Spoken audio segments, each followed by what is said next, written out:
Hello students, welcome to our channel Bengal success পয়েন্টে তোমাদের সবাইকে স্বাগত। আজকে আমরা এই ভিডিওতে আপকামিং ডাব্লিউবিএসএসসি গ্রুপ সি এবং ডির জন্য ইতিহাস বিষয়ের কয়েকটি গুরুত্বপূর্ণ জিকে প্রশ্ন নিয়ে আলোচনা করব। এর আগেও আমাদের চ্যানেলে দুটি ইতিহাস বিষয়ের ওপর জিকে প্রশ্ন নিয়ে ভিডিও দেওয়া রয়েছে। যারা যারা তোমরা দেখোনি তাদের বলবো আমাদের চ্যানেলে ভিজিট করে তোমরা ভিডিও দুটি দেখে নিতে পারো। আজকের ভিডিওটি ভালো লাগলে অবশ্যই একটি লাইক এবং যারা যারা আমাদের চ্যানেলে নতুন ভিজিট করছো তাদের বলবো চ্যানেলটিকে সাবস্ক্রাইব করে রাখবে। চলো দেখে নিই। আজকে আমাদের প্রথম প্রশ্ন হলো, মনশব্দারি প্রথা নিম্নের কে প্রচলন করেছিলেন? Option A Qutubuddin Aibak, option B Akbar, option C Ballal Sen, নাকি অপশন ডি জাহাঙ্গীর। এখানে অ্যান্সার হলো অপশন বি আকবর। মনে রাখবে, মনশব্দারি প্রথা প্রচলন করেছিলেন সম্রাট আকবর। এখানে দেখে নাও, ইকতা প্রথা এর প্রবর্তন করেছিলেন কুতুবুদ্দিন আইবক। কৌলিন্য প্রথা প্রবর্তন করেছিলেন বল্লাল সেন এবং হুলিয়া প্রথা প্রবর্তন করেছিলেন আলাউদ্দিন খলজি। প্রতিটি প্রথায় মনে রাখবে যে কোনো তোমাদের পরীক্ষায় আসতে পারে। আবার বলে দিচ্ছি, ইকতা প্রথা প্রবর্তন করেছিলেন কুতুবুদ্দিন আইবক। কৌলিন্য প্রথা প্রবর্তন করেছিলেন বল্লাল সেন এবং হুলিয়া প্রথা প্রবর্তন করেছিলেন আলাউদ্দিন খলজি। পরবর্তী প্রশ্ন হলো, নিম্নোক্ত কোন সালে গান্ধী আরোইন চুক্তি স্বাক্ষরিত হয়েছিল? খুবই গুরুত্বপূর্ণ একটি প্রশ্ন। নিম্নলিখিত কোন সালে গান্ধী আরোইন চুক্তি স্বাক্ষরিত হয়েছিল? অপশন এ 1916 সালে, অপশন বি 1927 সালে, অপশন সি 1931 সালে, নাকি অপশন ডি 1932 সালে। এখানে অ্যান্সার হয়ে যাবে অপশন সি 1931 সালে। মনে রাখবে, গান্ধী আরোইন চুক্তি স্বাক্ষরিত হয়েছিল 1931 সালে। এখানে দেখে নাও, কয়েকটি গুরুত্বপূর্ণ চুক্তি নিয়ে আলোচনা করব। এই চুক্তিগুলি তোমাদের পরীক্ষায় এসে থাকে। প্রথম হলো, গান্ধী আরোইন চুক্তি স্বাক্ষরিত হয়েছিল 1931 সালের 5ই মার্চ। নেক্সট হলো, লখনৌ চুক্তিটি 1916 সালের ডিসেম্বরে ভারতীয় জাতীয় কংগ্রেস এবং নিখিল ভারত মুসলিম লীগের মধ্যে স্বাক্ষরিত হয়েছিল। নেক্সট হলো, পুনা চুক্তিটি 1932 সালের 24শে সেপ্টেম্বর মহাত্মা গান্ধী এবং ডক্টর বি আর আম্বেদকরের মধ্যে স্বাক্ষরিত হয়েছিল। প্রতিটি চুক্তি মনে রাখবে, প্রতিটি খুবই গুরুত্বপূর্ণ। আবার বলে দিচ্ছি, গান্ধী আরোইন চুক্তি স্বাক্ষরিত হয়েছিল 1931 সালের 5ই মার্চ এবং লখনৌ চুক্তিটি স্বাক্ষরিত হয়েছিল 1916 সালের ডিসেম্বর মাসে ভারতীয় জাতীয় কংগ্রেস এবং নিখিল ভারত মুসলিম লীগের মধ্যে, এবং পুনা চুক্তিটি স্বাক্ষরিত হয়েছিল 1932 সালের 24শে সেপ্টেম্বর মহাত্মা গান্ধী এবং ডক্টর বি আর আম্বেদকরের মধ্যে। পরবর্তী হলো, ইস্ট ইন্ডিয়া অ্যাসোসিয়েশন নিম্নোক্ত কে প্রতিষ্ঠা করেছিলেন? Option A Gopal Krishna Gokhale, option B Bipin Chandra Pal, option C Dadabhai Naoroji, নাকি অপশন ডি লালা লাজপত রায়। এখানে অ্যান্সার হলো অপশন সি দাদাভাই নওরোজি। মনে রাখবে, ইস্ট ইন্ডিয়া অ্যাসোসিয়েশন প্রতিষ্ঠা করেছিলেন দাদাভাই নওরোজি। এখানে দেখে নাও, দাদাভাই নওরোজি 1866 সালে লন্ডনে ইস্ট ইন্ডিয়া অ্যাসোসিয়েশন প্রতিষ্ঠা করেছিলেন। এটি ছিল প্রথম ভারতীয় রাজনৈতিক সংগঠন যেটি বিদেশে প্রতিষ্ঠিত হয়েছিল। মনে রাখবে, এই ইস্ট ইন্ডিয়া অ্যাসোসিয়েশনই ছিল প্রথম ভারতীয় রাজনৈতিক সংগঠন যেটি বিদেশে প্রতিষ্ঠিত হয়েছিল। নেক্সট হলো, আমির খসরু নিম্নে কার সভাকবি ছিলেন? Option A Akbar, option B Alauddin Khalji, option C Ballal Sen, নাকি অপশন ডি দ্বিতীয় চন্দ্রগুপ্ত। এখানে অ্যান্সার হয়ে যাবে অপশন বি আলাউদ্দিন খলজি। মনে রাখবে আমির খসরু আলাউদ্দিন খলজির সভাকবি ছিলেন। এখানে দেখে নাও কয়েকজন গুরুত্বপূর্ণ সম্রাট ও তাদের সভাকবি। এই সভাকবি থেকে তোমাদের অনেক প্রশ্ন এসে থাকে, তাই প্রতিটি মনে রাখবে। যেমন প্রথম হলো দ্বিতীয় চন্দ্রগুপ্ত, তার সভাকবি ছিলেন কালিদাস।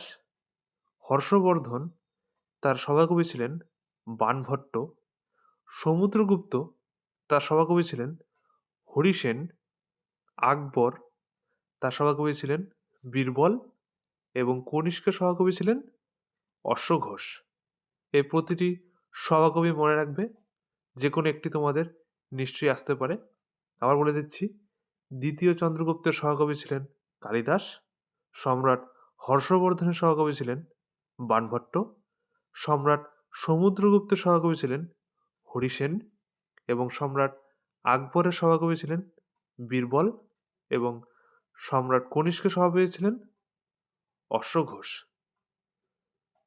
পরবর্তী দেখে নাও লাইফ ডিভাইন গ্রন্থের রচয়িতা কে ছিলেন? Option A Rabindranath Tagore, option B Sri Aurobindo Ghosh, option C Swami Vivekananda, নাকি অপশন ডি বিপিন চন্দ্র পাল। এখানে অ্যান্সার হয়ে যাবে অপশন বি শ্রী অরবিন্দ ঘোষ। মনে রাখবে লাইফ ডিভাইন গ্রন্থের রচয়িতা ছিলেন শ্রী অরবিন্দ ঘোষ। তোমরা যারা আমাদের টেলিগ্রাম চ্যানেলে এখনো জয়েন হওনি, তাদের বলবো ডেসক্রিপশনে আমাদের টেলিগ্রাম চ্যানেলের লিঙ্ক দেওয়া রয়েছে, সেখান থেকে তোমরা আমাদের টেলিগ্রাম চ্যানেলে জয়েন হয়ে যেতে পারো। কারণ প্রতিদিন ক্লাসের পিডিএফ আমাদের এই টেলিগ্রাম চ্যানেলে দেওয়া হয় এবং নানা গুরুত্বপূর্ণ জিকে প্রশ্ন নিয়ে আলোচনা করা হয়, যা তোমাদের যে কোনো কম্পিটিটিভ পরীক্ষায় কাজে আসবে। পরবর্তী হলো অনুশীলন সমিতি নির্মুক্ত কোন সালে প্রতিষ্ঠিত হয়েছিল? অপশন এ 1882 সালে, অপশন বি 1893 সালে, অপশন সি 1902 সালে, নাকি অপশন ডি 1906 সালে। এখানে অ্যান্সার হয়ে যাবে অপশন সি 1902 সালে। মনে রাখবে অনুশীলন সমিতি প্রতিষ্ঠিত হয়েছিল 1902 সালে। এখানে দেখে নাও প্রমথনাথ মিত্র এবং সতীশচন্দ্র বসু 1902 সালের 24শে মার্চ কলকাতায় অনুশীলন সমিতি প্রতিষ্ঠিত করেছিলেন। সালটি মনে রাখবে প্রমথনাথ মিত্র এবং সতীশচন্দ্র বসু 1902 সালের 24শে মার্চ কলকাতায় অনুশীলন সমিতি প্রতিষ্ঠা করেছিলেন এবং পুলিন বিহারী দাস 1906 সালে ঢাকায় ঢাকা অনুশীলন সমিতি প্রতিষ্ঠিত করেছিলেন। এটিও মনে রাখবে ঢাকা অনুশীলন সমিতি প্রতিষ্ঠা করেছিলেন পুলিন বিহারী দাস 1906 সালে। নেক্সট হলো ভারতীয় জাতীয় কংগ্রেসের কোন অধিবেশনে ভারত ছাড়ো প্রস্তাব গৃহীত হয়েছিল? অপশন এ কলকাতা অধিবেশন, অপশন বি দিল্লি অধিবেশন, অপশন সি বোম্বে অধিবেশন, নাকি অপশন ডি লাহোর অধিবেশন। এখানে অ্যান্সার হয়ে যাবে অপশন সি বোম্বে অধিবেশন। মনে রাখবে ভারতীয় জাতীয় কংগ্রেসের বোম্বে অধিবেশনে ভারত ছাড়ো প্রস্তাব গৃহীত হয়েছিল। এখানে দেখে নাও ভারত ছাড়ো প্রস্তাব 1942 সালের 8ই আগস্ট অনুষ্ঠিত ভারতীয় জাতীয় কংগ্রেসের বোম্বে অধিবেশনে গৃহীত হয়েছিল। এই অধিবেশনে সভাপতিত্ব করেছিলেন মৌলানা আবুল কালাম আজাদ, যিনি সেই সময়ের ভারতীয় জাতীয় কংগ্রেসের সভাপতি ছিলেন। এই প্রস্তাবটি আগস্ট ক্রান্তি নামেও পরিচিত ছিল। এটি মনে রাখবে এই প্রস্তাবটি আগস্ট ক্রান্তি নামেও পরিচিত ছিল। নেক্সট হলো কলকাতা বিশ্ববিদ্যালয়ের প্রথম ভারতীয় উপাচার্য কে ছিলেন? Option A Ashutosh Mukhopadhyay, option B sir Gurudas Bandyopadhyay, option C Rajendralal Mitra, নাকি option D sir Surendranath Bandyopadhyay. খুবই গুরুত্বপূর্ণ একটি প্রশ্ন, কলকাতা বিশ্ববিদ্যালয়ের প্রথম ভারতীয় উপাচার্য কে ছিলেন? এখানে অ্যান্সার হয়ে যাবে option B sir Gurudas Bandyopadhyay. মনে রাখবে কলকাতা বিশ্ববিদ্যালয়ের প্রথম ভারতীয় উপাচার্য ছিলেন স্যার গুরুদাস বন্দ্যোপাধ্যায়। এখানে দেখে নাও, স্যার গুরুদাস বন্দ্যোপাধ্যায় 1890 সালে কলকাতা বিশ্ববিদ্যালয়ের প্রথম ভারতীয় উপাচার্য হিসেবে নিযুক্ত হয়েছিলেন এবং ব্রিটিশ আমলে এই পদে প্রথমবার কোনো ভারতীয় নিযুক্ত হওয়ায় এটি একটি ঐতিহাসিকভাবে গুরুত্বপূর্ণ ছিল। আবার বলে দিচ্ছি, স্যার গুরুদাস বন্দ্যোপাধ্যায় 1890 সালে কলকাতা বিশ্ববিদ্যালয়ের প্রথম ভারতীয় উপাচার্য হিসেবে নিযুক্ত হয়েছিলেন। পরবর্তী হলো, নিম্নোক্ত কোন সালে কলকাতা মাদ্রাসা প্রতিষ্ঠিত হয়েছিল? খুবই গুরুত্বপূর্ণ একটি প্রশ্ন। নিম্নোক্ত কোন সালে কলকাতা মাদ্রাসা প্রতিষ্ঠিত হয়েছিল? অপশন এ 1757 সালে, অপশন বি 1773 সালে, অপশন সি 1781 সালে, নাকি অপশন ডি 1778 সালে। এখানে অ্যান্সার হয়ে যাবে অপশন সি 1781 সালে। মনে রাখবে কলকাতা মাদ্রাসা প্রতিষ্ঠিত হয়েছিল 1781 সালে। এখানে দেখে নাও, 1781 খ্রিস্টাব্দে ভারতের প্রথম গভর্নর জেনারেল ওয়ারেন হেস্টিংস মুসলিম আইন অধ্যয়ন ও শিক্ষার জন্য কলকাতায় একটি মাদ্রাসা স্থাপন করেছিলেন এবং কলকাতা মাদ্রাসা বর্তমানে আলিয়া বিশ্ববিদ্যালয় নামে পরিচিত। এটি মনে রাখবে, কলকাতা মাদ্রাসা বর্তমানে আলিয়া বিশ্ববিদ্যালয় নামে পরিচিত। পরবর্তী প্রশ্ন হলো, নিম্নোক্ত কোন সালে জাতীয় শিক্ষা পরিষদ গঠিত হয়েছিল? অপশন এ 1902 সালে, অপশন বি 1906 সালে, অপশন সি 1909 সালে, নাকি অপশন ডি 1912 সালে। এখানে অ্যান্সার হয়ে যাবে অপশন বি 1906 সালে। মনে রাখবে জাতীয় শিক্ষা পরিষদ 1906 সালে গঠিত হয়েছিল। পরবর্তী হলো, নিম্নে কে ছিলেন রামচরিতের রচয়িতা? খুবই গুরুত্বপূর্ণ একটি প্রশ্ন। নিম্নে কে ছিলেন রামচরিতের রচয়িতা? Option A Banabhatta, option B Tulsidas, option C Sandhyakar Nandi, নাকি অপশন ডি অশ্বঘোষ। এখানে অ্যান্সার হয়ে যাবে অপশন সি সন্ধ্যাকর নন্দী। মনে রাখবে রামচরিতের রচয়িতা ছিলেন সন্ধ্যাকর নন্দী। পরবর্তী হলো, কোন মুঘল সম্রাট জিজিয়া কর বাতিল করেছিলেন?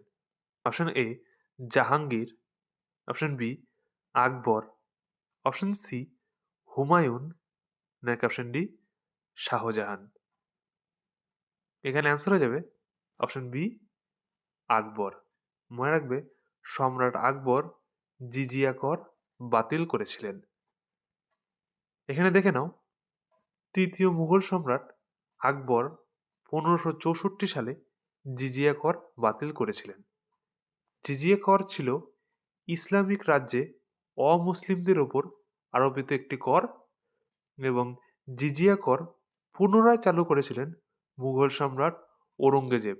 তিনি 1679 সালে এই করটি পুনরায় চালু করেছিলেন।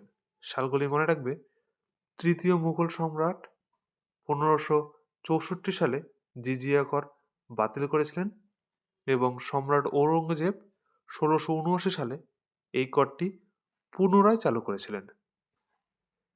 নেক্সট হলো, 10 সালা বন্দোবস্ত নিম্নলিখিতের মধ্যে কে চালু করেছিলেন? Option A Qutbuddin Aibak, option B Alauddin Khalji, option C Raja Todarmal, নাকি অপশন ডি শের শাহ। এখানে অ্যান্সার হয়ে যাবে অপশন সি রাজা টোডরমল। মনে রাখবে 10 সালা বন্দোবস্ত চালু করেছিলেন রাজা টোডরমল। নেক্সট হলো, নিম্নের কোন সালে হিন্দু মেলা গড়ে উঠেছিল?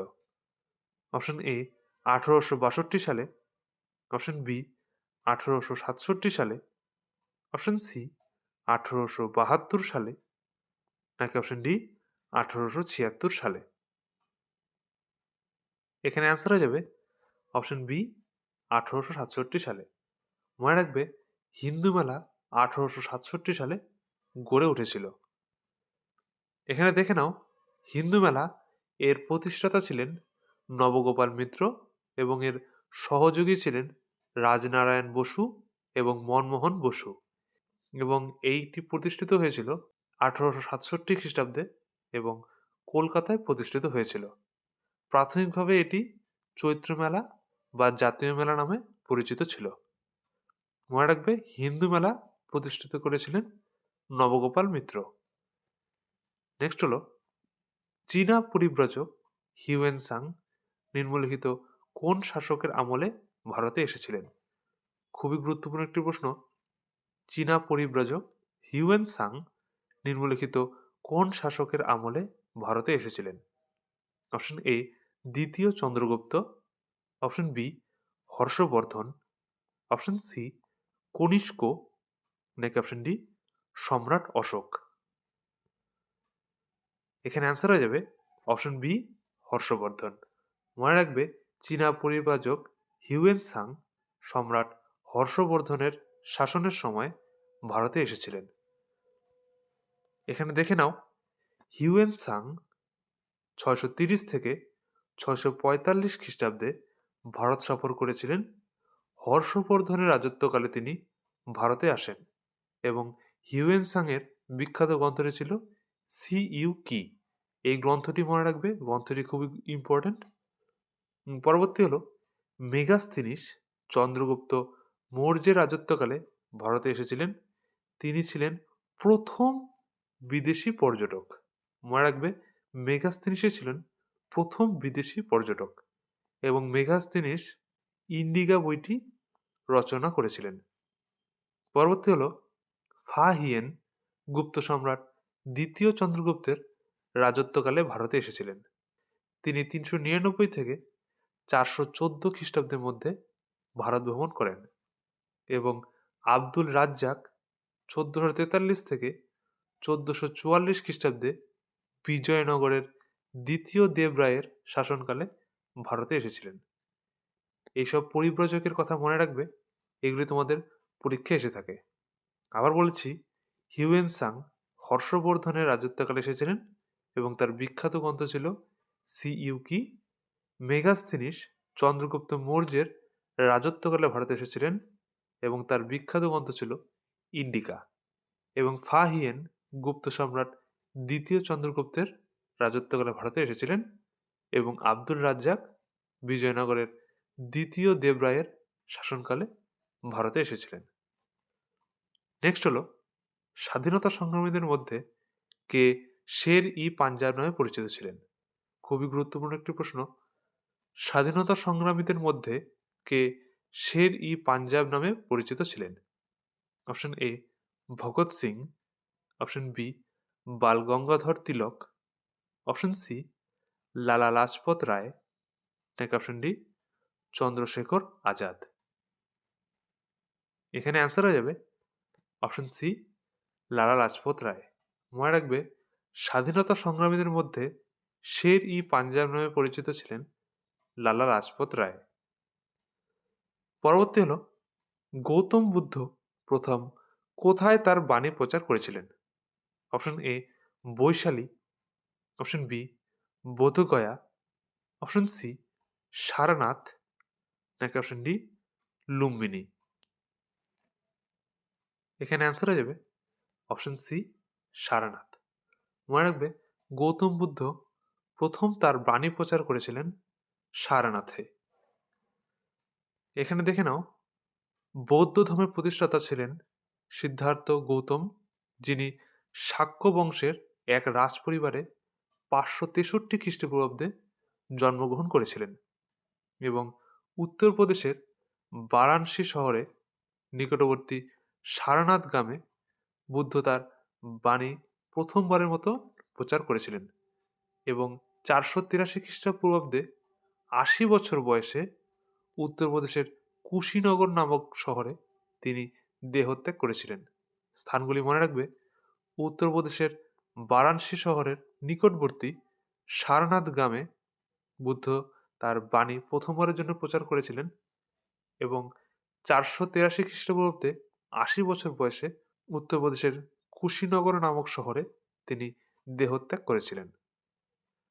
পরবর্তী হলো, নিম্নলিখিত কোন শাসক পাগলা রাজা নামে পরিচিত ছিলেন? Option A Shamsuddin Iltutmish, option B Qutbuddin Aibak, option C Muhammad bin Tughlaq, নাকি অপশন ডি ঔরঙ্গজেব। এখানে অ্যান্সার হয়ে যাবে অপশন সি মোহাম্মদ বিন তুগলক। মনে রাখবে, ইতিহাসে পাগলা রাজা নামে পরিচিত ছিলেন Mohammad bin Tughlaq.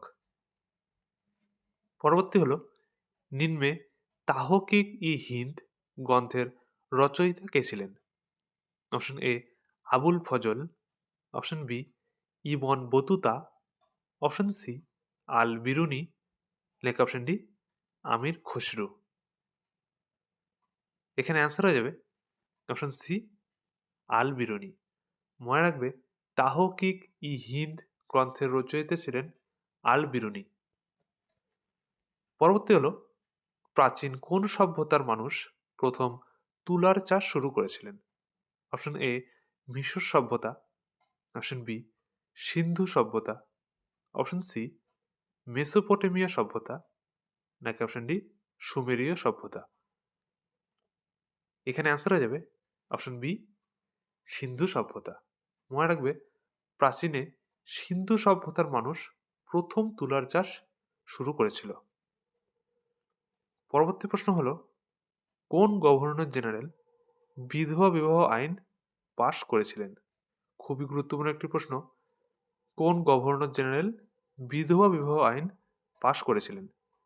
Option A Lord Cornwallis, option B Warren Hastings, option C Lord Canning, নাকি অপশন ডি লর্ড লিনলিথগো।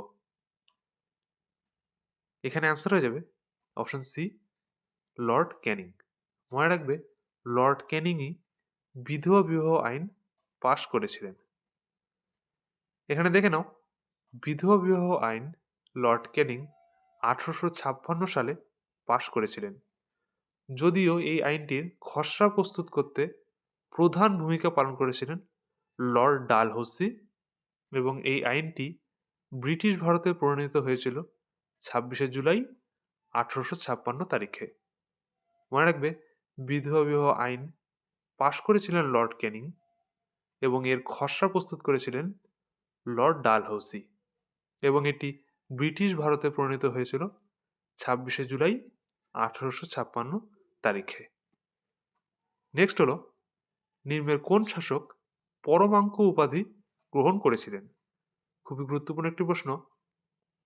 নিম্নের কোন শাসক পরমাঙ্ক উপাধি গ্রহণ করেছিলেন?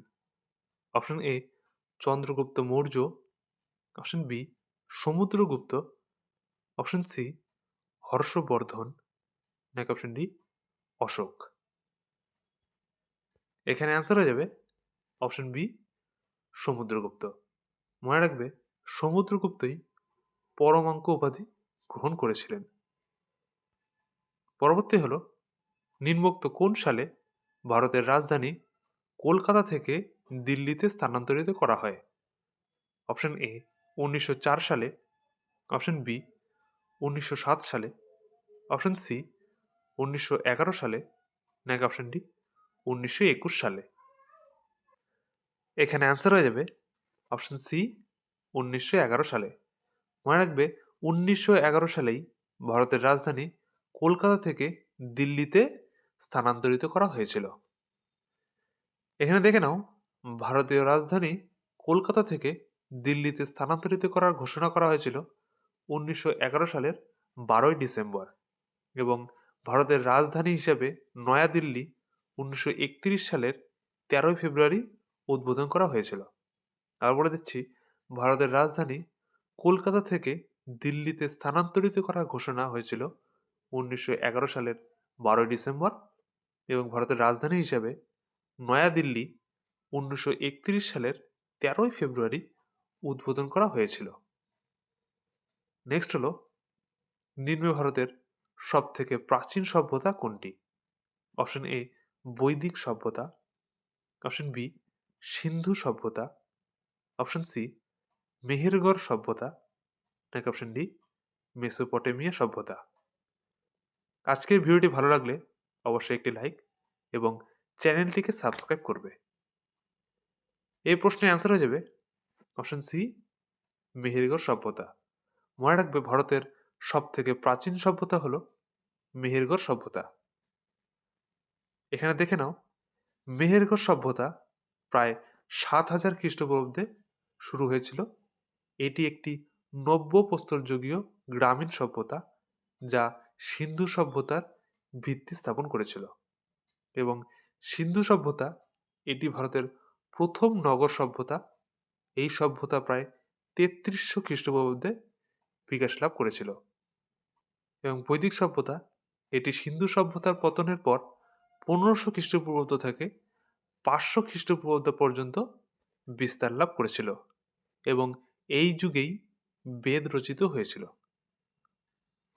পরবর্তী হল, নবাবের আমলে বাংলার রাজধানী কোথায় ছিল?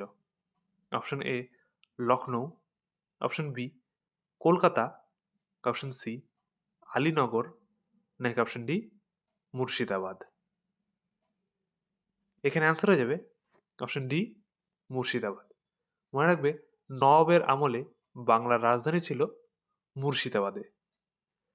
নেক্সট হলো খুবই গুরুত্বপূর্ণ একটি প্রশ্ন, পিটের ভারত শাসন আইন নিম্নোক্ত কোন সালে প্রণয়ন করা হয়? অপশন এ ১৭৭৮ সালে, অপশন বি ১৭৮২ সালে, অপশন সি ১৭৮৪ সালে, নাকি অপশন ডি ১৭৮০ সালে?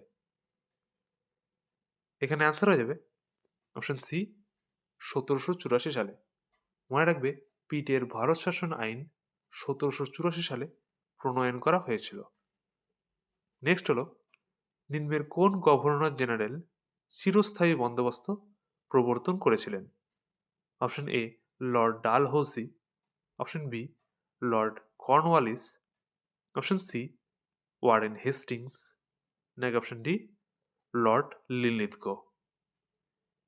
এখানে অ্যান্সার হয়ে যাবে অপশন বি লর্ড কর্নওয়ালিস। মনে রাখবে লর্ড কর্নওয়ালিসই চিরস্থায়ী বন্দোবস্ত প্রবর্তন করেছিলেন।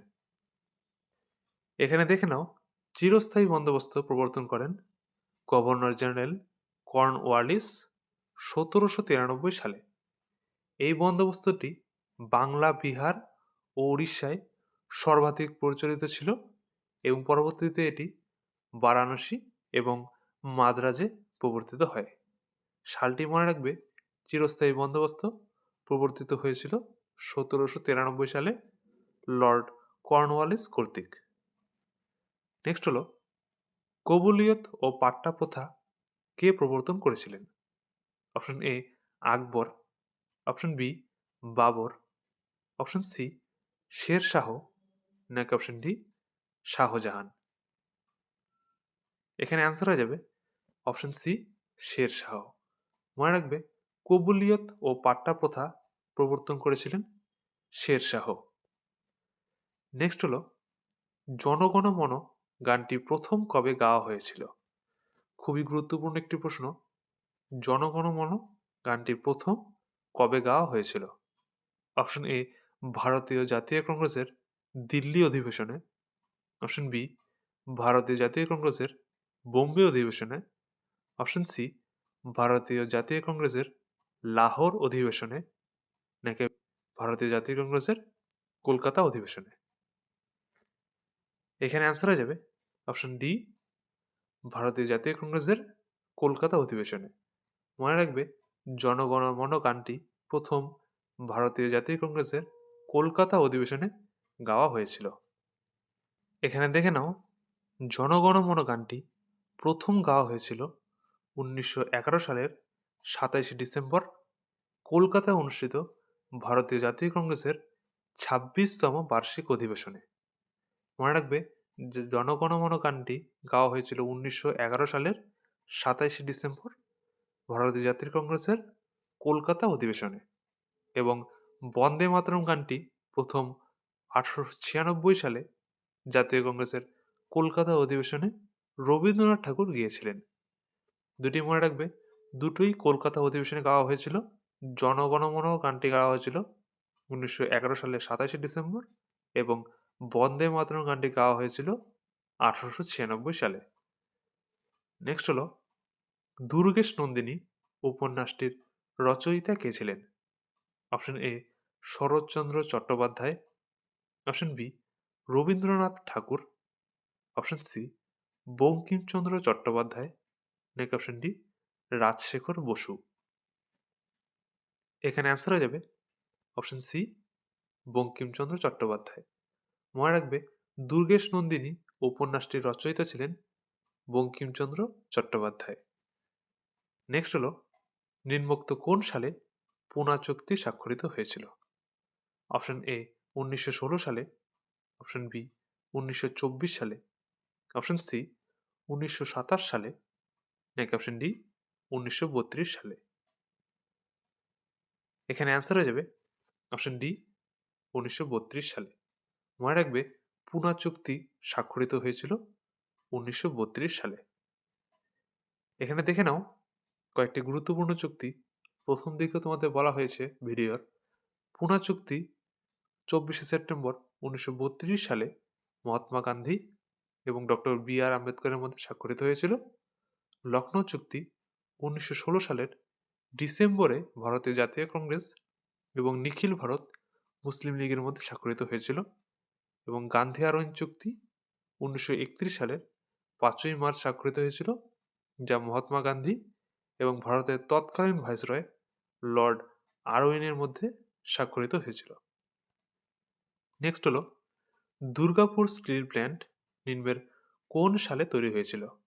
অপশন এ 1950 সালে, অপশন বি 1952 সালে, অপশন সি 1955 সালে, নাকি অপশন ডি 1957 সালে।